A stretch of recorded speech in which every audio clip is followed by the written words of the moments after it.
Assalamualaikum warahmatullahi wabarakatuh. Perkenalkan, saya Ayu Indah Fitriani, mahasiswi Fakultas Hukum Universitas Muhammadiyah Malang. Kali ini saya akan mewawancarai salah satu anggota Komisi D DPRD Jawa Timur. Assalamualaikum warahmatullahi wabarakatuh. Alhamdulillah, sekarang saya sudah bersama Ibu Dr. Andes Hajah Hofidah. Selamat pagi, Ibu. Gimana keadaannya? Sehat? Alhamdulillah. Kali ini saya akan mewawancarai Ibu terkait peran partai politik dalam menghasilkan kader yang bersih dari korupsi, kolusi, dan nepotisme. Sebelumnya Ibu bisa membagikan profilnya, Ibu. Terima kasih. Assalamualaikum warahmatullahi wabarakatuh. Saya Hofidah, lahir 58 tahun yang lalu. Alamat Desa Ngijo, Kecamatan Karangploso, Kabupaten Malang. Anak 2 dan asli saya Batu, tapi di Karangploso ini sudah sekian lama. Pengalaman saya dulu bercita-cita kepingin jadi seorang guru. Alhamdulillah sejak lulus aliyah kemudian kuliah semester 5 diangkat menjadi guru di salah satu sekolah swasta, yaitu MTS atau Madrasah Tsanawiyah Hasyim Asy'ari Batu.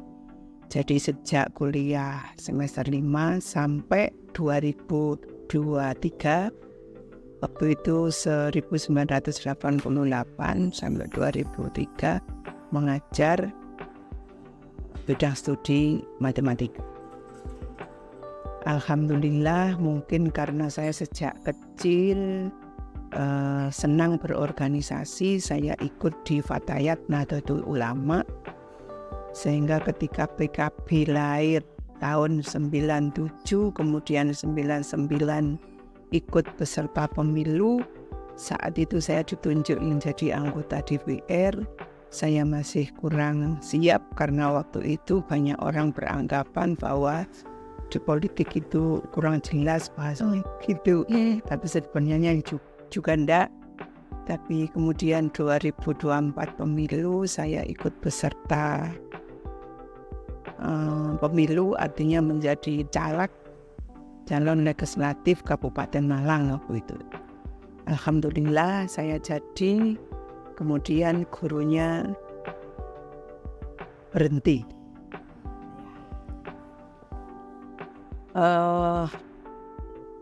Dewan Perwakilan Rakyat itu sebenarnya posisi strategis untuk kita bisa mengabdi kepada masyarakat. DPR itu penyelenggara pemerintahan bersama dengan eksekutif. Tugas fungsi DPR itu pertama budgeting, artinya DPR bersama eksekutif membahas anggaran. Kalau kabupaten ya berarti APBD kabupaten, kalau provinsi ya berarti APBD provinsi, membahas dan memutuskan bersama. Fungsi yang kedua adalah legislasi, membuat undang-undang. Membuat undang-undang ini ada 2 macam. Kalau itu berasal dari inisiatifnya DPR, ya berarti disebut undang-undang berasal dari inisiasi. Yang kedua berasal dari eksekutif. Jadi DPR berhak mengajukan, eksekutif juga berhak mengajukan, tapi pembahasannya adalah bersama. Yang ketiga, fungsi DPR itu adalah pengawasan. Peraturan yang dibuat bersama, anggaran yang dibuat bersama, pada intinya penyelenggaranya adalah eksekutif. Maka di sini peran DPR untuk melakukan pengawasan.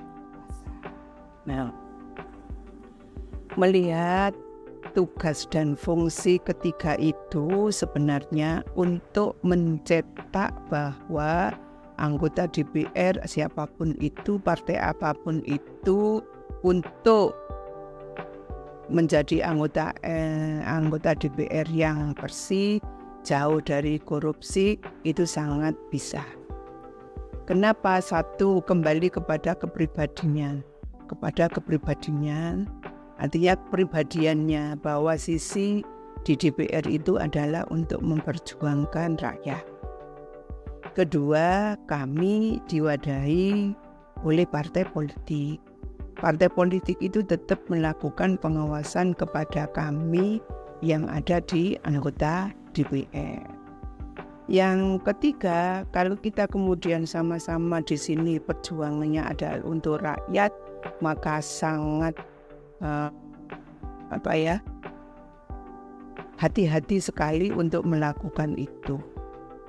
Maka di samping fungsi-fungsi itu tadi, kalau kita mengawasi eksekutif pojok KKN, kita mengawasi eksekutif jangan korupsi. Nah, itu ya kembalinya sama, kita pun juga diawasi oleh mereka, jangan sampai DPR melakukan korupsi, DPR melakukan KKN, bla bla bla bla. Nah, kalau urusannya KKN, saya pribadi masih dua pemahaman, Mbak. KKN itu kalau profesional misalnya saya punya adik, adik saya ini profesional, kerja sesuai dengan fungsi tugasnya, tidak melakukan apa-apa. Itu menurut saya KKN seperti itu bisa. Artinya kita sama-sama jaga, sama-sama profesionalisme. Jenengan masuk sana karena prestasi yang jenengan punyai, gitu kan? Saya posisi di sini juga karena prestasi dan kemampuan saya. Sampean masuk di sana kebetulan karena saudara, bukan dalam tanda kutip sampean tak masuk no. Nah, itu yang maksud saya profesional. Tapi kalau yang KKN misalnya, saya kebetulan punya jabatan, ini punya ponaan, punya adik, gitu kan. Tapi ya tetap, maksud saya itu masuknya ke sana ya profesionalisme itu tadi. Jadi nggak mau dititip no, atau apa. Nah, jadi kembalinya sekali lagi jangan asal. Kalau semisal apakah ada tes masuk seperti tes CPNS, seperti SKD atau SKB seperti itu, Bu? Yang mana ada standar minimumnya, itu bagaimana? Apakah ada seperti itu? Kalau terkait CPSN atau pegawai negeri ya, itu sebenarnya penyelenggaranya penuh adalah pusat. Ya, penyelenggaranya pusat. Kalau saya sampai hari ini, teman-teman yang mau menjadi ASN, monggo silahkan mengikuti prosedur yang ada dan yang ditentukan oleh pemerintah. Kalau ada tes, silahkan tes. Sampai jurusannya apa, ya silahkan milih di situ jurusan apa.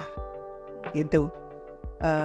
Kemudian setelah dites, bla bla bla bla, kalau memang sampean dapat, ya itu semuanya penentunya adalah panitia. Penentunya adalah panitia. Kalau tidak lolos ya berarti ada beberapa syarat yang belum bisa dipenuhi. Lalu partai politik itu bagaimana memastikan kadernya itu bersih dari KKN tersebut, Ibu? Partai politik itu macam-macam, Mbak, tapi semuanya punya namanya asas. Asasnya ada asas Islam, ada asas Pancasila, ada asas Islam Ahli Sunnah wal Jamaah, gitu kan. Terus juga ada asas nasionalis. Kalau saya di PKB ini, sebelum saya jadi anggota DPR, saya ini kan aktivis Fatayat. Jadi saya ini bagian dari Badan Otonomnya NU, bagian perempuan. Nah, kenapa kemudian saya ke PKB? Karena PKB itu asasnya sama dengan NU, Ahli Sunnah wal Jamaah.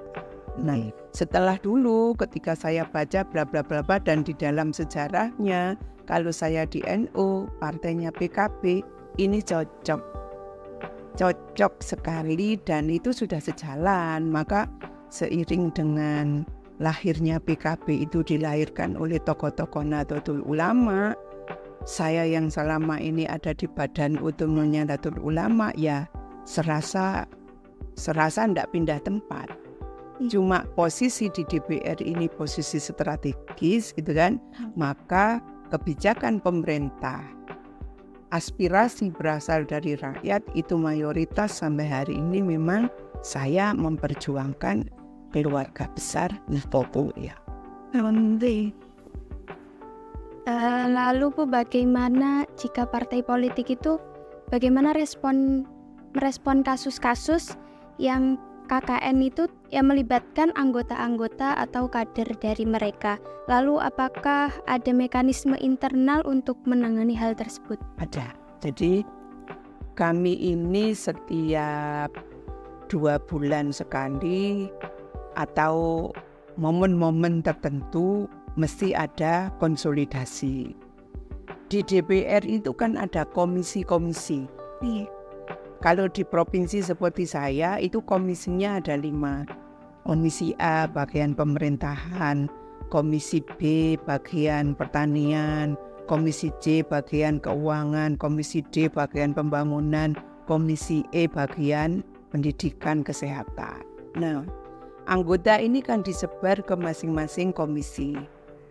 Misalnya di sini kemudian muncul ada masalah, kita rapat koordinasi satu komisi itu, di situ kita sharing. Ya, di situ kita sharing. Nah, di dalam sharing ini, kalau kami di internal anggota fraksi ya merasa betul-betul saja. Tapi partai kan juga punya kaca. Artinya punya kaca, anggota saya si A ini lurus apa enggak? Iya. Ya karena anggota ini di komisi ini proaktif apa tidak? Anggota ini di komisi ini sregep apa ora? Itu dilakukan oleh partai mengawasi kami. Dan kami siap menerima apa saja keputusan dari partai ketika di situ ada melakukan kesalahan, apakah sifatnya teguran, apakah peringatan atau apa, kita siap. Nah, ketika kemudian di antara kami ada yang melakukan maksud sampean KKN bla bla bla bla bla seperti itu, tetap partai akan mengawasi dan kalau kemudian itu ketahuan kita akan dipanggil. Ya, kita akan dipanggil. Ini kok ada laporan begini, ada laporan begini. Apa sampean benar bla bla bla. Nah, itu tugasnya partai nanti akan memperingatkan kita. Gitu. Lalu apa tantangan terbesar dari partai itu dalam menjaga kebersihan kader-kadernya? Lalu bagaimana cara mengatasinya? Setiap partai semuanya bertujuan dan bermaksud ingin bersama rakyat maju sejahtera makmur. Apapun itu ideologinya partai, semuanya itu sama. Nah, untuk mencapai itu mesti harus didukung dengan anggota DPR-nya. Karena apa? Yang nanti membahas, yang nanti memutuskan bla bla bla tentang kebijakan itu di DPR. Nah, maka kalau DPR juga punya fungsi pengawasan terhadap eksekutif, semua yang dilakukan oleh DPR ini juga kami melaporkan kepada partai. Ya, jadi misalnya ini ada kasus begini, gimana? Kita akan mengangkat kasus ini apa tidak? Terus, apa langkah-langkah yang kita lakukan? Itu masuk di komisi apa? Jadi kita ini saling pengawasan, Mbak. Tidak ada partai itu yang berkeinginan bahwa anggotanya itu melakukan sesuatu yang salah. Kalau kemudian terjadi, sama sudah tahu lah, kalau kemudian terjadi, itu kembalinya adalah kepada pribadinya. Ya di samping lingkungan. Nah, di samping lingkungan terkadang mendukung untuk melakukan. Terima kasih Bu, semoga ilmu yang diberikan itu bermanfaat. Semoga Ibu juga diberikan kesehatan dalam bulan Ramadan ini. Alhamdulillah. Terima kasih Bu. Cukup sekian wawancara dari saya. kepada Ibu Haja Ufidah. Wassalamualaikum warahmatullahi wabarakatuh.